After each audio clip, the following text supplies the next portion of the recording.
Hello everyone, I am Mr. Vaibhav Titarmare, lecturer in Mechanical Engineering Department, NIT Polytechnic, Nagpur. I welcome you all in this lecture series of subject Mechanical Engineering Material. In today's lecture, we are going to learn about types of annealing processes. So here we go. Let us revise the previous lecture. In previous lecture, we have learned about heat treatment. We have seen the three definitions of heat treatment, that is a combination of heating and cooling operation with a definite rate. We have also discussed about the time, temperature and transformation diagram. So TTT diagram is only useful for a rapid cooling. And after that, we have learned about the types of heat treatment processes and annealing process we have discussed. So let us discuss the learning outcomes of today's lecture. After completion of this lecture, you are able to describe these cases with a specified heat treatment processes. Select relevant heat treatment process for the given material with a justification. These are the program outcomes which are going to be achieved after successful completion of this lecture. So let us review what is the current definition of heat treatment in FAST. So we have discussed the heating cooling operation or any sequence of two or more such operations applied to any other metal to improve or alter the structure or properties is known as heat treatment. It consists of heating the material to some specific temperature, holding at this temperature for a definite period of time and cooling to room temperature with a definite rate. Heat treatment is an operational or combination of operations involving heating at a specific rate, soaking at a temperature for a period of time and cooling at a some specified rate. So these are the three definitions we have earlier studied. तो heat treatment process में क्या होता है? सबसे पहले अगर हम temperature versus time का अगर ग्राफ ले, एक्स एक्सिस पर अगर हम टाइम लेते हैं और वाई एक्सिस के ऊपर अगर हम टेम्परेचर लेते हैं, तो सबसे पहले हम क्या करते हैं? सबसे पहले हम स्टील को हीट करते हैं, मतलब इसका हम टेम्परेचर बढ़ाते हैं, बराबर है। फिर हमें कुछ एक सर्टेन टेम्परेचर मिलने के बाद हम उसी टेम्परेचर पे हमारे स्टील को होल्ड करते रहते हैं, होल्ड करके उसी टेम्परेचर पे हम स्टील को थोड़ी देर के लिए होल्ड करके रखते हैं और उस ऑपरेशन को अपन सोकिंग पीरियड भी बोलते हैं। कौन सा पीरियड बोलते हैं? सोकिंग टाइम या होल्डिंग टाइम। वो जैसे ही खत्म हो जाता है फिर हम उस स्टील को कूल करने लगते हैं, उस स्टील को हम डेफिनेट रेट से कूल करने लगते हैं। तो हीट ट्रीटमेंट प्रोसेस में हीटिंग ऑपरेशन होता है, होल्डिंग ऑपरेशन होता है और बाद में कूलिंग ऑपरेशन होता है। ये इसका सार है इन तीनों डेफिनेशंस का। फिर हमने पिछले लेक्चर में देखा था कि कितने टाइप्स के एनालिंग प्रोसेस रहते हैं। जैसे कि हमने देखा था full annealing, process annealing, stress relief annealing, recrystallization annealing and spheroidizing. So we have discussed these five types of annealing. In today's lecture we are going to study all five types of annealing. So let us discuss the first types of annealing, that is full annealing. So in annealing we have heat the steel to a temperature at or near the critical point. हम steel को critical point के आसपास हम steel को heat करते हैं। अभी critical point क्या होता है? बेसिकली दो क्रिटिकल पॉइंट होते हैं, एक होता है लोअर क्रिटिकल पॉइंट और एक होता है अपर critical point. Lower critical point जो रहता है वो 723 डिग्री रहेगा और अपर क्रिटिकल जो पॉइंट है वह 800 डिग्री के आसपास रहेगा। ये आपने नोट डाउन करना है। तो in full annealing what we have do, हम सबसे पहले स्टील को हीट करते हैं क्रिटिकल टेम्परेचर के आसपास and then holding there for a time period and then allowing it to cool slowly in the furnace itself. हम हीट करने के बाद कुछ समय के लिए उसी टेम्परेचर पे हम उस प्रोडक्ट को, स्टील को होल्ड करके रखते हैं और उसके बाद हम उसको स्लोली स्लोली फर्नास के अंदर ही उसे हम कूल करते हैं। बराबर है। For example, in full annealing of hypoeutectoid steel, है ना, अगर हमें हाइपोयूटेक्टो स्टील मतलब जिसमें 0.76% ऑफ कार्बन से कम कार्बन रहता है, उसको हम 727 से लेकर 912 डिग्री सेंटीग्रेड तक हीट करेंगे। बराबर है। That is above A3 line. इसको क्या बोलते हैं हम? A3 लाइन के हम इसके ऊपर उसको हम हीट करेंगे। Convert to a single phase austenite, उसको हम क्या करेंगे, एक फेस का आस्टेनाइट बनने तक हम उसको हीट करते जाएंगे and then cool slowly to a room temperature. तो फुल एनलिंग में क्या करते हैं हम, A3 जो टेम्परेचर है, A3 की जो लाइन है उसके ऊपर तक हम स्टील को हीट करते हैं। अभी ऐसा करने से स्टील में क्या फर्क गिरेगा वो हम देखते हैं। इसके वजह से क्या होता है कि हमें जो रिजल्ट मिलता है उसमें हमें परलाइट जो मिलेगा वह कोर्स मिलता है, मतलब मोटा। कोर्स मतलब मोटा परलाइट, जिसके दाने जो है, ग्रेन्स जो है वो कैसे मोटे मोटे मिलेंगे। और जो उस परलाइट में फेराइट की जो मात्रा है वह बहुत ज्यादा रहेंगी, एक्सेस ऑफ फेराइट। जो हमें स्टील मिलेगा वो क्वाइट सॉफ्ट रहेगा और मोर डक्टाइल रहेगा।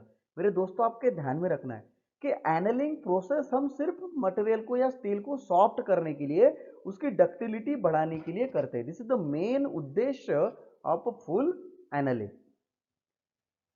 फुल एनलिंग अगर हम करते हैं स्टील के ऊपर तो उसकी जो हार्डनेस है वो भी क्या हो जाती है, कम हो जाती है। क्या हो जाती है बेटा? कम हो जाती है। और फुल एनलिंग में हम जो कूलिंग रेट रखते हैं वो 30 डिग्री से 40 डिग्री सेंटीग्रेड पर आवर रखते कि 1 घंटे में सिर्फ 30 और 40 डिग्री का ही टेम्परेचर का डिफरेंस वहां पे आना चाहिए। तो मुझे होप है, मैं होप रखता हूं आपसे कि आपको फुल एनलिंग के बारे में जानकारी मिली है। अभी हम देखते हैं कि full annealing process iron carbon diagram के ऊपर हम कैसे समझ सकते हैं। तो देखिए, फुल एनलिंग जब हम कर रहे हैं तो यहाँ पे पेपर में भी ये डायग्राम दिया जाता है जिसमें फुल एनलिंग जो शब्द है वो निकाला जाता है। फुल एनलिंग जो शब्द है वो निकाला जाता है और यहाँ पे एरो देके लिखा जाता है कि यहाँ पे कौन सी प्रोसेस है। सेम डिक्टू क्वेश्चन पेपर में आया हुआ है। अभी हम समझते हैं आयरन कार्बन डायग्राम के ऊपर कि फुल एनलिंग प्रोसेस होती कैसे है। तो देखिए दोस्तों, फुल एनलिंग अगर हमको करना है तो स्टील को जो है A3 जो लाइन दिख रही है आपको यहाँ पे, A3 लाइन के ऊपर, A3 लाइन के ऊपर हमें स्टील को हीट करना पड़ेगा। मतलब क्या, 723 से लेकर 912 डिग्री सेंटीग्रेड तक हमको स्टील को हीट करना पड़ेगा और हमारे जो डिजायरेबल प्रॉपर्टीज है वो हमें मिल सकते हैं। तो ध्यान में रखना बेटा, फुल एनलिंग यहाँ पे होती है, इससे ज्यादा टेम्परेचर पे हमको स्टील को हीट करना पड़ता है। फिर फुल एनलिंग के क्या एडवांटेजेस है?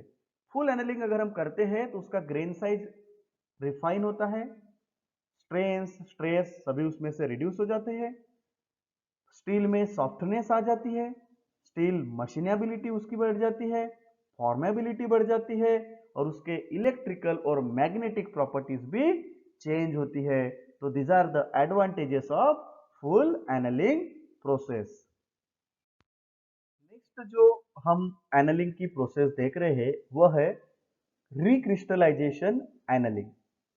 कभी क्या होता है दोस्तों, हम कुछ कोल्ड वर्किंग ऑपरेशन करते हैं, है ना, उसमें क्या होता है कि स्टील के अंदर स्ट्रेन्स और स्ट्रेस का फॉर्मेशन हो जाता है, जिसके वजह से स्टील का जो है ग्रेन जो रहता है उसका स्ट्रक्चर जो है वो बीच में चेंज होना शुरू हो जाता है। तो ऐसा नहीं होना चाहिए। ऐसा अगर होना नहीं चाहिए तो हमें रिक्रिस्टलाइजेशन एनलिंग नाम की जो प्रोसेस है वो हमें करनी पड़ती है। तो चलो दोस्तों देखते हैं। During any cold working operation, the material becomes harder, है ना। जब हम कोल्ड वर्किंग ऑपरेशन करते हैं तो मटेरियल कैसा बन जाता है? हार्ड बन जाता है, बट लूसेस इट्स डक्टिलिटी, और उसकी डक्टिलिटी क्या हो जाती है? लॉस हो जाती है। This implies that to continue deformation, the material needs to recrystallize, wherein strain-free grains replace the cold work grains. वहां पे क्या होता है कि उसका डिफॉर्मेशन होता है where in strain free grains, जहां पे स्ट्रेन फ्री ग्रेन्स को हमें रिप्लेस करना पड़ता है कोल्ड वर्क ग्रेन से। Hence recrystallisation annealing is used as a intermediate step in cold deformation process. जहां पे भी कोल्ड वर्किंग ऑपरेशन अगर होते हुए हमको दिख रहा है तो हमें रिक्रिस्टलाइजेशन एनालिंग वहां पे करना बहुत जरूरी पड़ता है। टू अचीव दिस, अगर हमको ये एनालिंग करना है तो सैंपल को क्या करना पड़ेगा, sample is heated below A1। A1 मतलब कितना डिग्री सेंटीग्रेड, 723 डिग्री सेंटीग्रेड के नीचे, 723 डिग्री सेंटीग्रेड के नीचे हमें स्टील के सैंपल को मतलब स्टील को हीट करना पड़ेगा। एंड हेल्ड, हेल्ड मतलब रखना, होल्ड करके रखना। Therefore sufficient time for recrystallization to be completed।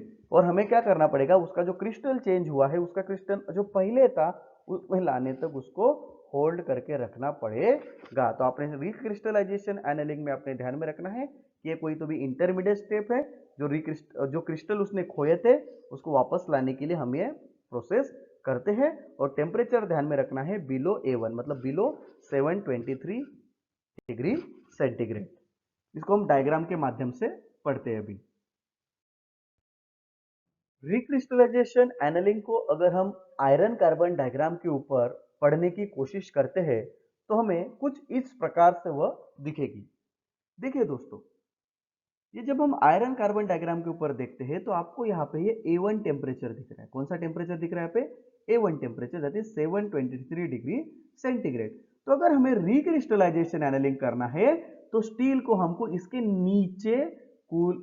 नीचे हीट करना पड़ेगा। ये डायग्राम भी पेपर में आई हुई है।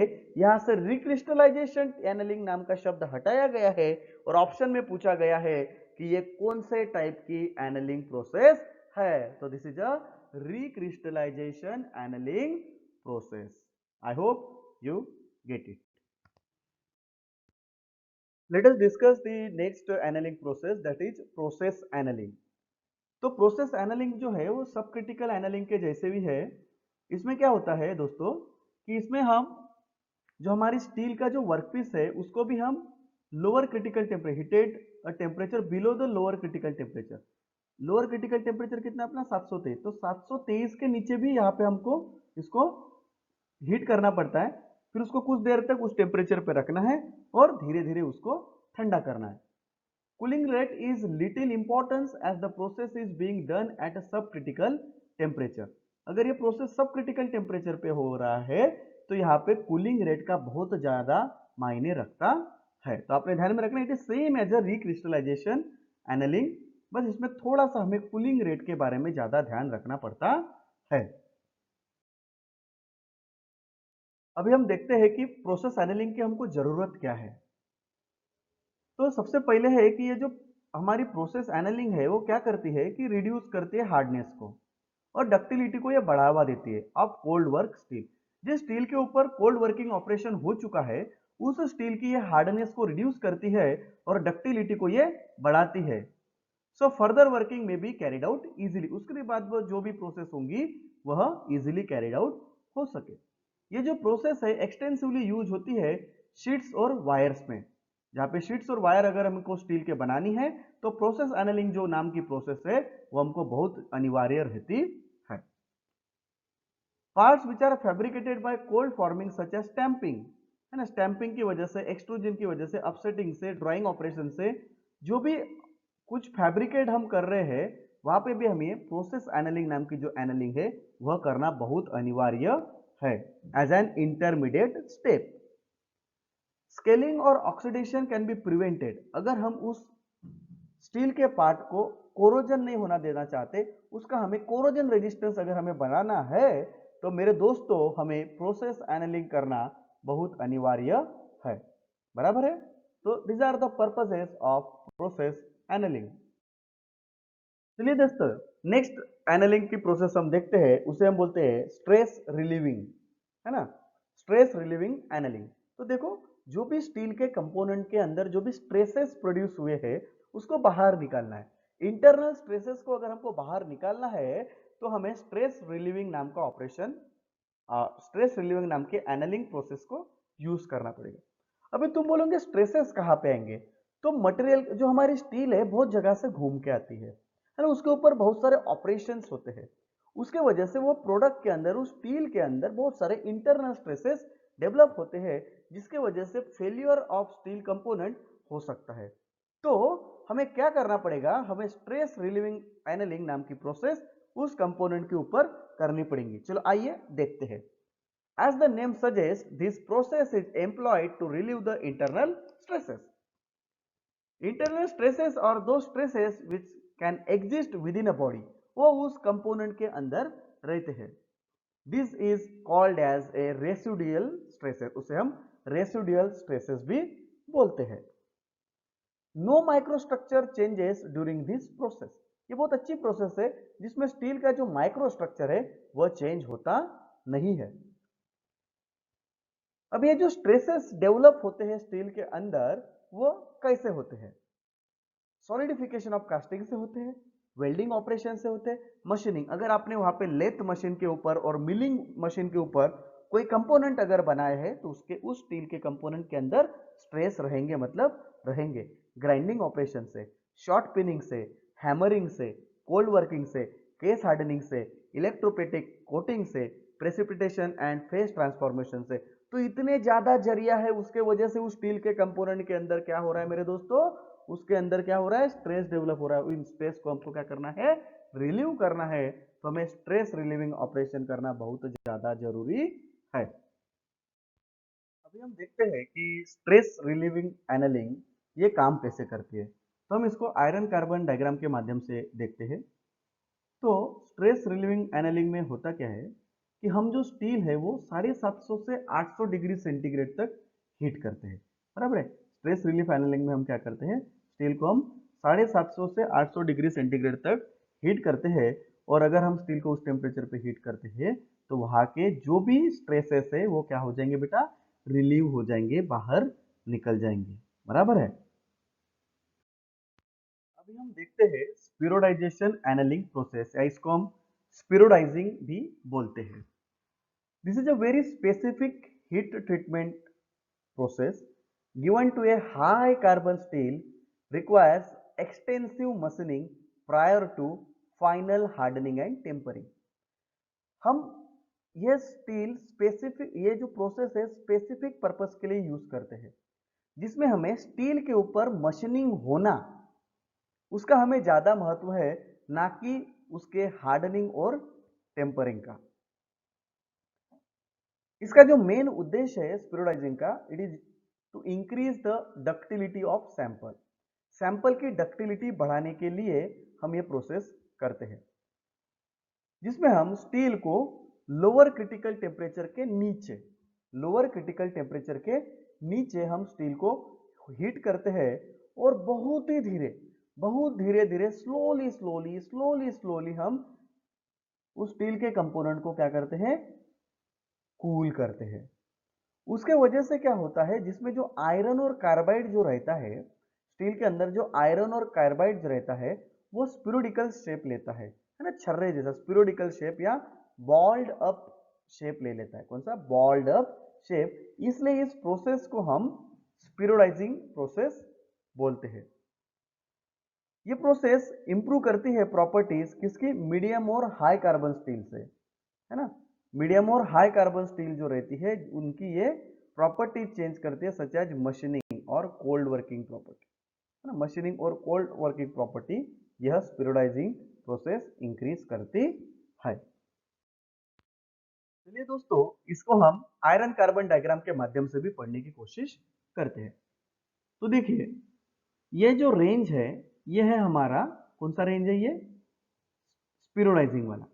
लोअर क्रिटिकल टेम्परेचर के भी नीचे, लोअर क्रिटिकल टेम्परेचर अपना ये था A1 723, तो 723 के भी नीचे अगर हम स्टील को हीट करते हैं और बहुत धीरे धीरे, बहुत धीरे धीरे उसको हम अगर कूल करते हैं, तो हमें जो स्टील का प्रोडक्ट मिलेगा वो बहुत ही डक्टाइल मशीनेबल प्रोडक्ट मिलेगा, और उस प्रोसेस को हम बोलते हैं स्पिरोडाइजिंग एनलिंग। इसके कुछ एडवांटेजेस है, जैसे ये मशीनेबिलिटी को इंप्रूव करता है, कोल्ड वर्किंग ऑपरेशन अपन फैसिलिटेट कर सकते हैं, हमें कोई भी डिजायर्ड स्ट्रक्चर चाहिए वो हम ले सकते हैं। टूल स्टील को ये सॉफ्ट बनाता है, सरफेस फिनिशिंग को बढ़ाता है, क्रैकिंग स्टील के कंपोनेंट के अंदर होने देता नहीं। तो it improve machinability, facilitate cold working operation, obtain desired structure, resoften the tool steel and improve the surface finish and prevent the cracking of steel. अभी हम देखते हैं कि स्टील जो हम एनलिंग प्रोसेस पढ़े हैं वो एनलिंग प्रोसेस के क्या क्या एप्लीकेशंस है। तो क्या क्या एप्लीकेशंस है, अगर हमको बोल्ट बनाना है, शाफ्ट बनाना है, लॉक नट्स बनाना है, उनके लिए हम एनिल्ड स्टील, है ना, जो स्टील के ऊपर एनलिंग की रहती है उसे हम एनिल्ड स्टील बोलते हैं। क्या बोलते हैं बेटा? Annealed steel. The end of metal stamp set, है ना, ये भी बना सकते हैं। ब्रेड कटिंग, सॉ ब्लेड बना सकते हैं। टंगस्टन रॉड, है ना, ये भी बना सकते हैं। ब्रेजिंग वायर भी बना सकते हैं हम। Steel wire of medium medical application. Stainless steel caps for dental application. Ring gauges भी बना सकते हैं। हाइड्रोलिक मोटर का शाफ्ट बना सकते हैं। Aluminium fuel tank fill neck for bending. Stellite tips on saw blade. continuous annealing of copper wire, oval cut on stainless steel tube prior to extrusion and end of steel wire on oven wire mesh, है ना, oven जो रहता है उसके अगर हमको wires बनाने हैं तो उसके लिए हम एनलिंग ऑपरेशन कर सकते हैं और उससे हम वो बना सकते हैं। तो these are the some examples of annealed steel. So these are the unit outcome we are achieved. Describe the sketches. With sketches we have studied the heat treatment processes and select relevant heat treatment process for the given material with a justification. So let us review the today's lecture. In today's lecture we have studied about full annealing, process annealing, stress relief annealing, recrystallization annealing and spheroidized annealing. These are the program outcomes which are achieved by this lecture. These are the most likely questions which are asked in MSBT. In every exam there are 2 to 3 questions on annealing process. When there is a diagram is given, they must ask about the temperature, how they cooled, applications of annealing, etc. तो thank you very much guys. हम आगे के lecture में देखने वाले हैं normalising और hardening process. तब तक के लिए thank you very much. Have a nice day. Stay home, stay safe. Happy learning.